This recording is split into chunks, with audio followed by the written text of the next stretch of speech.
استقبال کرے گا. اللہ رب العزت آپ کو اور مجھے تمام مسلمانوں کو جنت میں لے جائے. آمین. سارا کا سارا جبل احد کا پہاڑ ہے، تقریباً 7 سے 7.5 کلومیٹر لمبا پہاڑ ہے.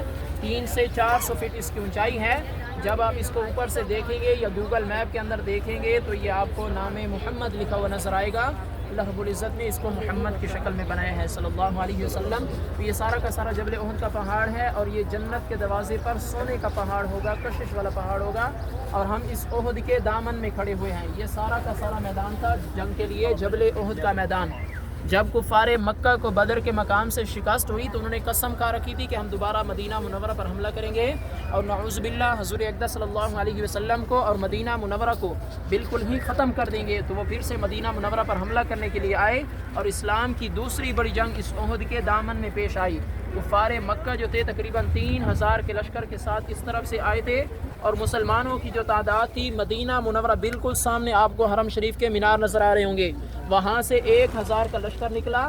لیکن ان میں 300 منافقین تھے جن کا سردار تھا عبداللہ بن ابی، جس کو رئیس المنافقین بھی کہا جاتا ہے. وہ 300 کی جماعت کو لے کر علیحدہ ہو گیا. 700 صحابہ کرام حضور علیہ الصلوۃ والسلام کے ساتھ یہاں پر پہنچے اور آپ علیہ الصلوۃ والسلام نے سب صحابہ کرام کو جمع کیا اور مشورہ کیا. تو مشورے میں یہ طے پایا گیا کہ ان 700 صحابہ میں سے جو 50 تیر انداز تھے، جو ماہر تیر انداز تھے، آپ علیہ الصلوۃ والسلام نے ان کو اس پہاڑی کے اوپر، جس کا پہلے نام تھا جبل انین، اب اس کا نام ہے جبل رماد، یعنی کہ تیر اندازوں والی پہاڑی. تو آپ علیہ الصلوۃ والسلام نے ان کو یہاں پر مقرر کیا اور ان سے فرمایا کہ چاہے جنگ فتح ہو چاہے شکست ہو، آپ نے اس پہاڑی کو نہیں چھوڑنا جب تک کہ میرا حکم نہ آ جائے، یہاں تک کہ آپ کو پرندے ہی کیوں نہ اچک کر لے جائیں. پھر بھی آپ نے اس پہاڑی کو نہیں چھوڑنا، مطلب کہ کسی بھی صورت میں اس مورچے کو نہیں چھوڑنا تھا. تو جب جنگ چھڑی، جب جنگ شروع ہوئی تو مسلمان جنگ جیتنے لگے. مسلمان جنگ جیتنے کے ساتھ ساتھ جو نیچے صحابہ تھے انہوں نے بہت ہی اچھے طریقے سے جنگ کی اور جو اوپر تیر انداز صحابہ تھے انہوں نے بہت ہی اچھے طریقے سے تیر اندازی کی. تو شروع میں یہ جنگ مسلمان جیت گئے.